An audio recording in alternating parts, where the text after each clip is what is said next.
So what you been up to? I just came back from LA, just signed a deal. Okay, that's good.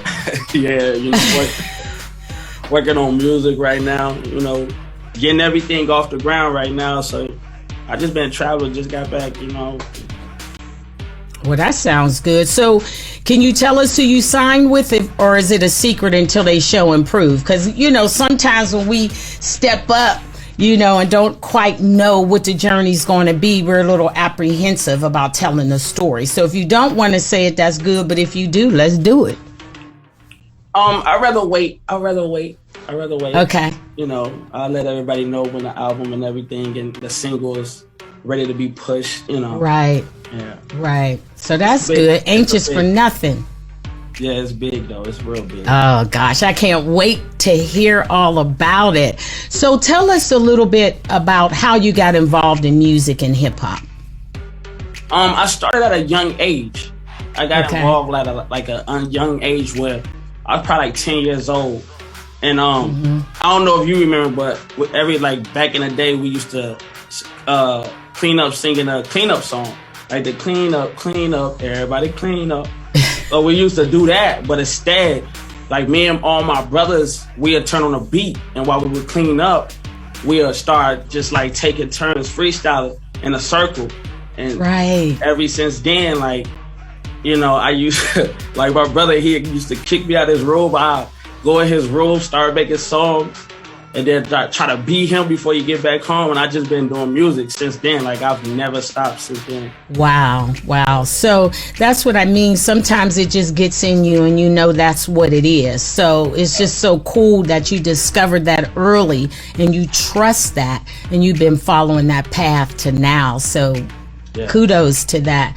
So I want to talk about Nothing to Something, which is one of the songs that you have on your album. How did that song come together as far as that meaning that you want or your listeners to know? Because it has a great title to me, and I listened to the song and got what I felt from it, but I really want to hear that from you. You wrote it.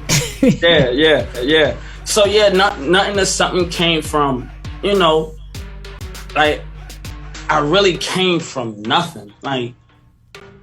It was just like one of them days I just woke up came from nothing to something, hey, nothing to something. It just hit me. It just hit me one day and I was just like, yo, I gotta do it because I'm not lying.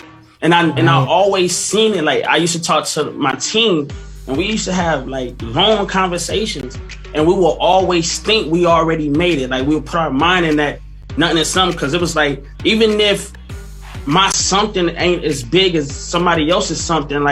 At first I never had a car. Now I got it. That's nothing to something.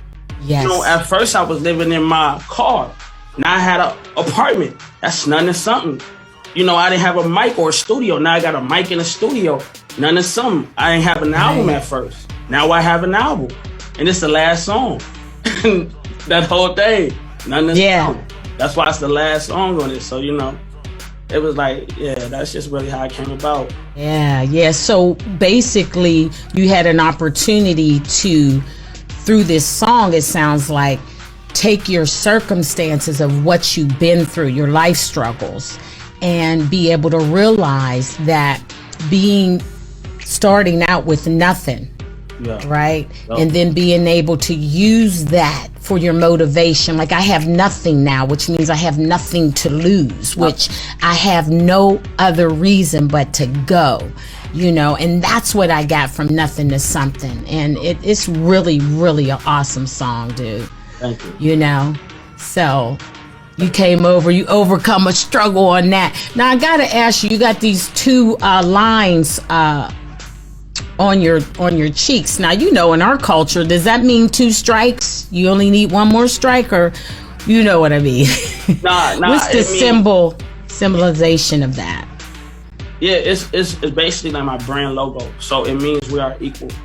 So I'm pushing a "We Are Equal," slogan because that's really what I like to talk about and I'm using, and that's what I like to represent. Like we're all equal, Especially in the pandemic. That's why the pandemic is perfect because everybody's everybody's pushing equality. Everybody want to be equal. So, you know, I want to show it. Like, I don't care. I just show, like, you know, we equal. So I just, you know, ran with that. Like, we are equal. Yeah. Forever. You know, so. And that's a powerful statement, you know what I mean? Because we are equal. And the only way we can be equal is if we open up our minds to realize that other people are equal too. Yeah. And I just think that's a unique branding for you. You know what I'm saying? Lil'Hyste, something that's different, something that people can hang on to, and also really symbolize, it really stands for your work. Yeah. You know what I mean? And so you starting early with a brand and a message and a motivation, you know, that people right now need to follow, because, you know, our culture right now is grasping for straws. And so it's our responsibility to give them something to hold on to. Yeah. So I'm about to rock a 2 stripes on mine. Yep. What cheek is that? Left cheek, right cheek? I was about to say, yeah, you gotta put it on the right cheek, because you know, you gotta tell the truth. Like, you go to court, they say right hand on the Bible, you know, don't lie. So it all, like, I thought about it's down to the science. Like, yeah, you want some, I think very deeply. You know what I mean? And that translates. So let's talk about Heaven on Earth, man. Great title, beautiful song. And how important was it for you to create that song for the culture? I mean, it was real important. And the reason why I say it was so important is because, like, you know, I love women.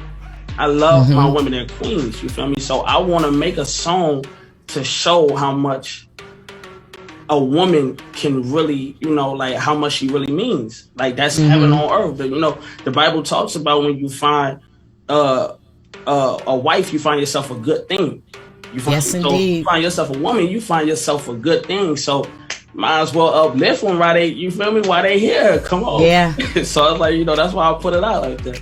And that's why I wanted to ask you about it, because, you know, right now our culture, you know, we're going through a lot with the sexuality thing and all of that. And, you know, people just really going through a lot of changes and stuff like that. And a lot of Black women feel that they're not appreciated, you know, from a Black man, the way they hold them down and all of that.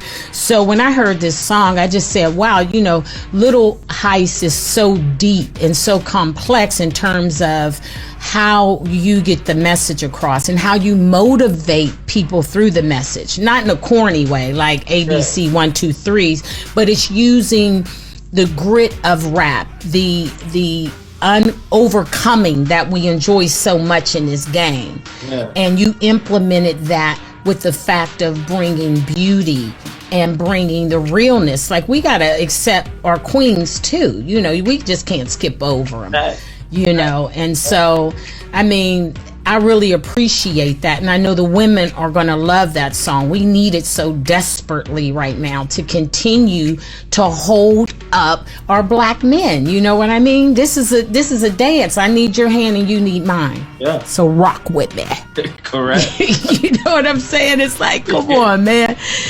Yeah. So tell me, or tell us, our audience, tell us about some of the obstacles that you had to overcome to get this awareness that you have now. Because it just doesn't come from anywhere. It comes from, you know, really doing the work. So share with us what that circumstance was for Lil'Hyste.